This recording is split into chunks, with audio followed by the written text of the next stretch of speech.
Hi everyone, my name is Morgan and this is my leadership presentation. First, as an introduction, I am a senior here at ASU and I'm completing my degree in communication, so I'm excited to be graduating here in May, even though technically I still have a class to take over the summer.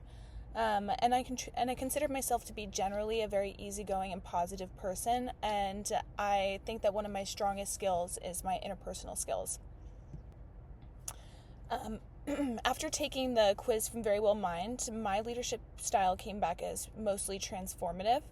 The transformative leadership style inspires growth, leads with a vision, derives positive change, builds trust, empowers teams, and influences through meaning. So one thing that the article said was that the transformative leadership style is known as one of the best in business settings. And I definitely agree that this is the style I use in practice in not only my professional life, but in my personal life as well. So I agree with my transformative leadership style, and some examples of this are I lead by example at work. I work full-time as a bartender, and I try my very best to stay focused, positive, and I think that the attitude that you bring into work is the attitude that helps shape the culture. I like to support people at work without being asked, so I just try my best to be as supportive and helpful as I can.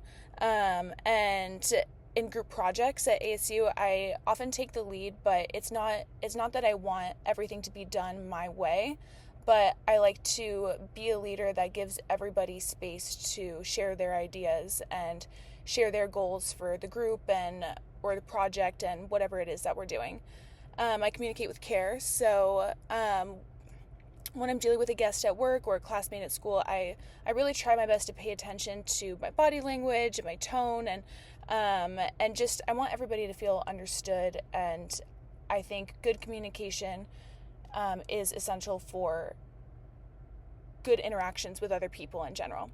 And then I focus more on just the results. I think it's important that people feel like they've made a difference or feel like they were helpful and shared their ideas in projects or at work. I wanted to compare this to the supervisor-subordinate communication from Beisel and Kramer in the textbook. And the leadership style emphasizes emotional intelligence, support, and empowerment, and that aligns with supervisor-subordinate communication, specifically open supervisor and subordinate communication. According to Kramer and Beisel, open supervisor and subordinate communication involves a willingness of both parties to be clear, candid, and honest in their communication. Open communication is often reciprocal, while supervisors listen and respond positively to messages from subordinates. Subordinates respond by providing more information to supervisors.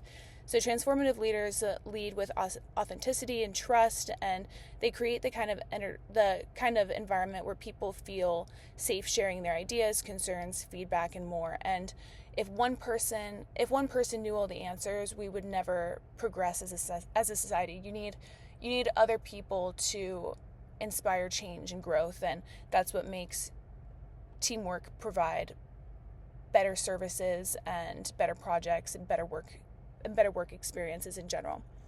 I've noticed that in work and in group projects, being approachable and intentional leads to better relationships, more collaboration, and fewer misunderstandings. And then honestly, when you focus on trust and openness, and work communication will always flow more naturally. Some barriers to this. This leadership style is generally driven and emotionally intelligent, but there are some barriers to effective communication. And I notice this in myself sometimes. I do care a lot about how people feel, which is important, but it can also be a barrier if I feel like it's hard to be direct and somebody might take what I say the wrong way. I always want to help and support everyone, but that gets exhausting when I forget to set boundaries. In group settings or at work, people sometimes come to me with everything, which is a compliment, but it can leave me drained. And it's important to be helpful and to have and allow others to collaborate when you are a leader, but you do have to set some boundaries so you don't feel overwhelmed. And then this chapter talked about upward distortion, which I realized that being too positive all the time might make people hesitate to reach out when something is wrong. And I've seen this happen before. And then I've learned that being a good leader is creating space for honesty, even when it's uncomfortable, as long as it's done in a respectful and honest way.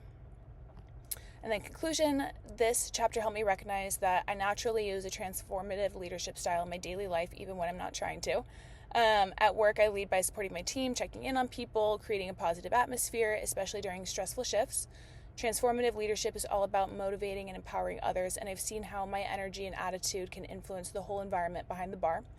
And Kramer and Beisel showed that a good supervisor communication builds off of trust and openness, which is something I value in every space that I'm in. And I've realized that leading through empathy, presence, and connection is something that I want to keep growing and continuing to work on as I move into future roles, especially after graduation. So yeah, thank you guys so much.